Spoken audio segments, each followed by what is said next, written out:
Hi. We are reading a new chapter of the One Punch Man remake. It's chapter 106. I forget what it was called already. A Clash of Power. It's not at all indicative of what it'll be about. I think every chapter is about that, more or less.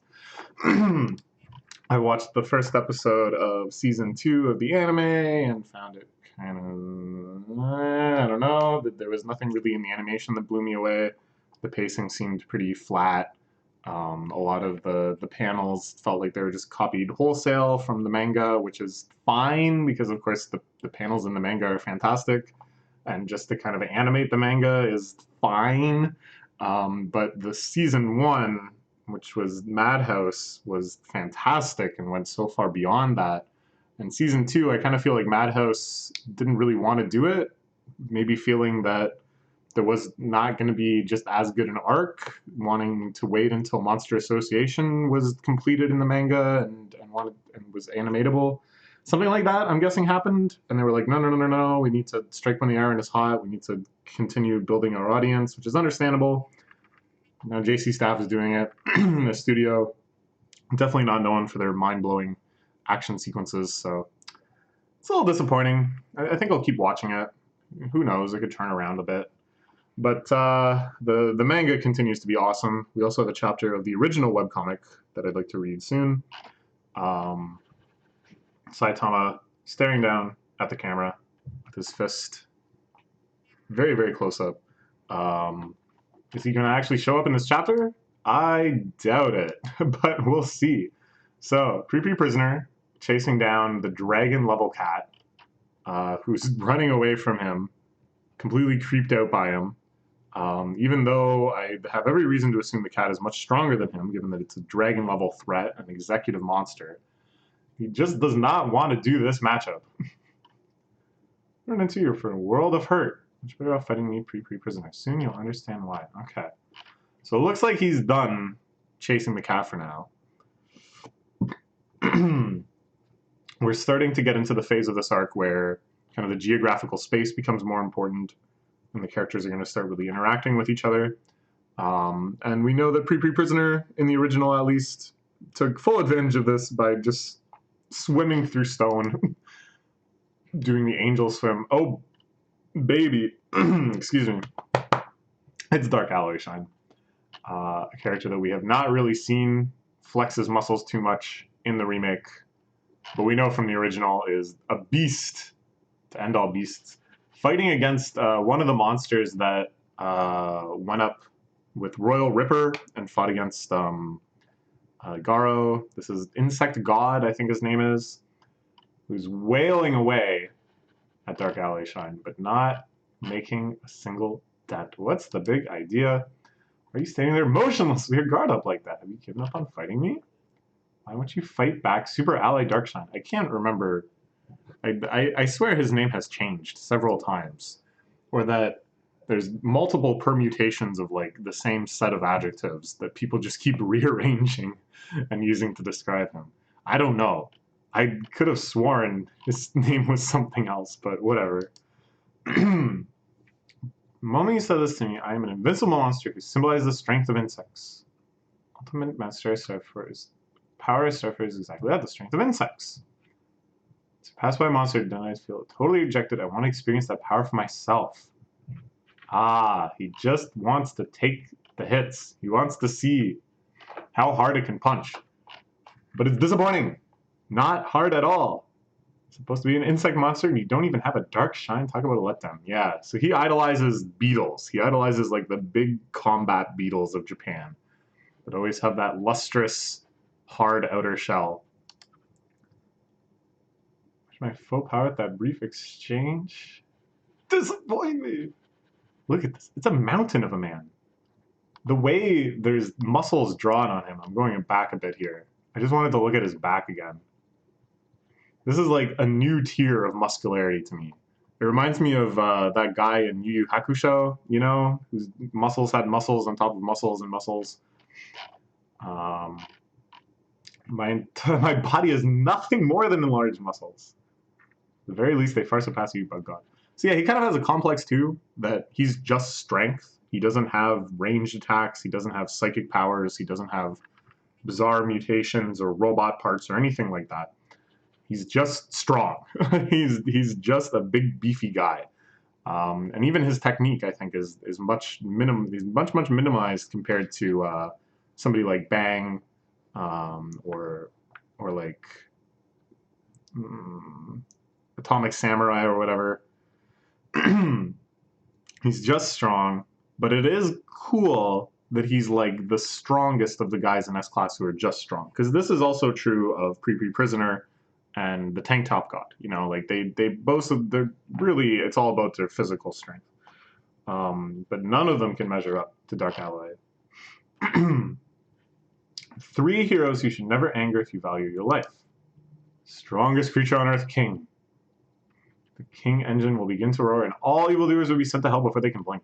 I like that nobody really seems to understand how King fights, because of course nobody has seen King fight, because of course King can't fight. But he pictures King like flexing and ripping his shirt and stuff, and the King must be just the ultimate of muscle. But it's like at another point when King is bluffing to use his wave beam cannon, they're like ready to believe that too. Like they genuinely are just unsure like what it is that's so strong about him. I think that's hilarious. Tatsumaki, the greatest esper of them all. Incur her wrath shall reduce you to dust without a trace. So this is kind of cool too. It's like, again, part of the hype of the Monster Association arc is that up until this point, the S-Class heroes have been, you know, leagues apart from the other heroes and almost like an entity unto themselves in terms of strength. But now in the Monster Association, they start getting tiered a little more, and you start seeing just how stratified the realms of power are in the series, which of course is super hype in a shonen to have this kind of complex power hierarchy and see how they all fit together. So it's a good opportunity to do that. This little digression here. These shots are all super badass. Oh, yeah, that's badass. That's badass. Sparkling with a dark luster, make me angry, and my muscles will start moving on their own. Look at him. It's perfection. Hold blessed perfection. Time for me to teach you what happens when you make me angry then. Even the hero hunter Garu, who I've all been able to subdue, couldn't even put a scratch on me with his fists. My exoskeleton is like impenetrable armor. Explosive power produced by my insect muscles in a class of its own compared to you mammal's pathetic muscles. So he's like mutating a little bit here. He's pulling out extra arms, I think, from his exoskeleton. Turning into, what's that guy from Street Fighter? Goro? Yeah, he's full Goro mode now. My entire body is a lethal weapon. Rip your pathetic muscles to pieces and feed them to the bugs. Okay. What is that? It's like a loud thumping sound coming out from the hallway. Oh, whatever. Oh, look at this. Look at the posing. He's doing like the bodybuilding poses and stuff, right? That's like one of the ones they do, is where they grab their arm like that and kind of flex. And of course I can't do it because I have spaghetti arms. But you get the idea. So now 6 arms, trying another kind of like Gatling punch attack. Oh, and he still doesn't counterattack. He's still wanting just to see, can this thing actually punch? Oh, there it is. There's the counterattack. And this is pretty sweet, the way this is depicted. This kind of like, pong, you know, and then he just disappears. It's very Saitama-esque, you know? It's the way that they usually depict Saitama fighting. That level of strength in one punch, the just total dispersal of the flesh of the target. And it's neat that they, in showing like the very upper echelon of these other heroes, they have them kind of like scrape the bottom of what we've seen Saitama achieve. Just to show that it isn't an entirely dimensionally different thing. That it's not something so interesting that Saitama is on like an entirely other track, entirely across a completely unfathomable gap, but that he's just really, really, really far up there, you know? Like that to me is a lot more hype. And the way that they can use this little bit of visual language of him just like popping a guy out of existence. This is nice. I like that. Tried to warn you. Even I don't know a way around to wound this iron bod. Earthquakes. I guess someone's fighting an executive. So I take on an executive greater model monsters. My muscles just won't be motivated. Alright, so he continues his mission. Again, we can see a little crossover. I mean, I don't know who exactly is causing these earthquakes. It could be a lot of things, but we're showing the fact that it's all within this physical space of the Monster Association hive is becoming relevant. Oh, I see. Oh, baby, it is Saitama is here. He's heading in. At long last, Saitama returning to the story, venturing into the monster's lair after just kind of stumbling upon it, and fighting against Rover. Where it's dangerous, let a huge dog roam free. Clearly you need to be trained. And this is the second command. Sit. You gotta make the dog sit. Sit, boy. Now here, Saitama, I think, is holding back, right? Saitama is genuinely just trying to teach and discipline the dog. So he doesn't just annihilate it. But he gives it a nice little pop. You know, come on. Get your act together. Dog goes flying. Holy crap! Oh man, dog goes flying. That is an amazing shot. So here we can see the dense tunnel, or the dense network of tunnels and stuff.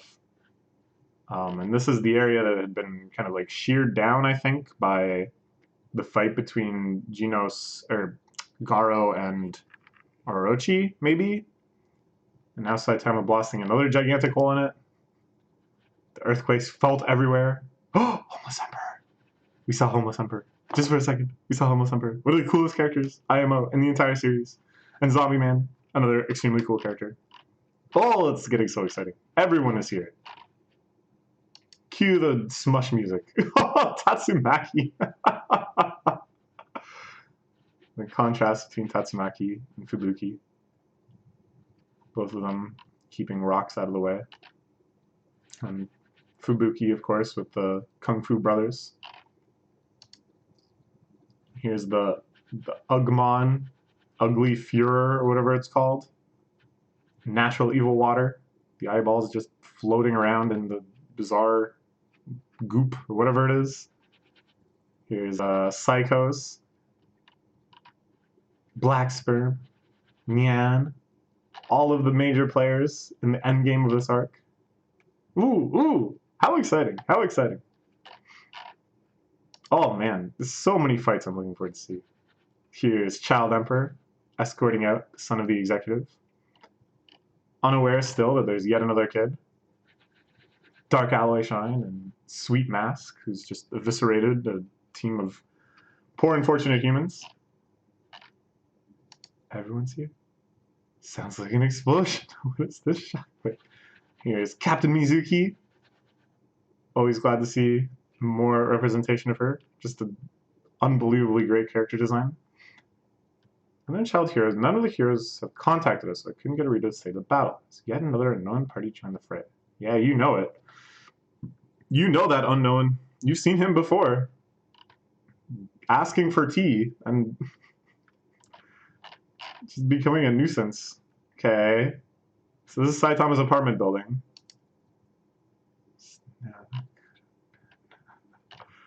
Ooh, so Genos, who has not at all returned to the battle, just doing the dishes at Saitama's place. And here's Nyan spying on Saitama, who just took out Rover in one hit.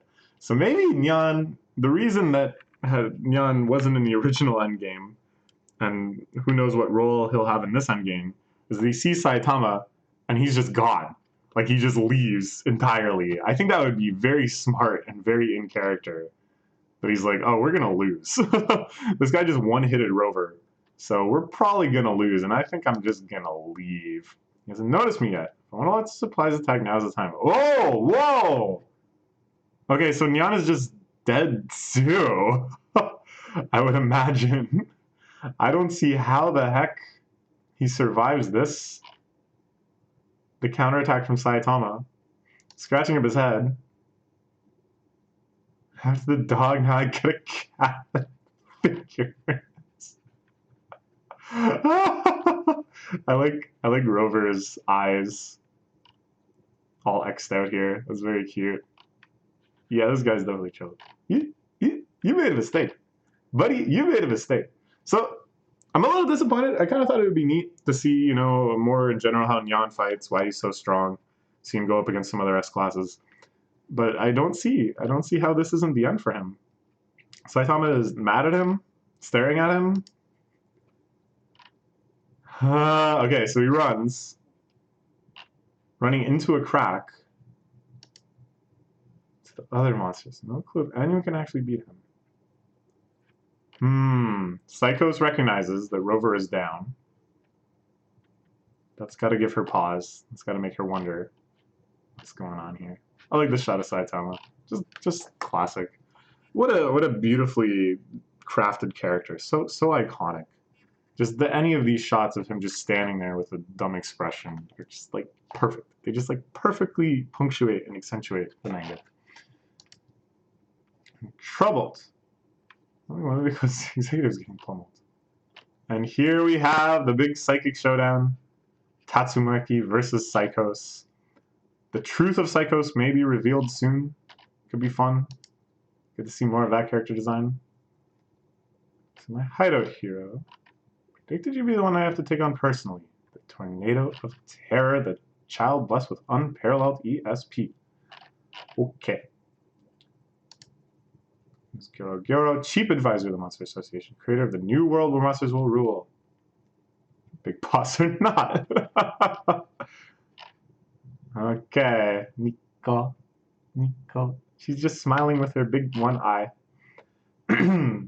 But this is Tatsumaki. This is the #2 hero. You really think just hitting her with rocks is gonna work?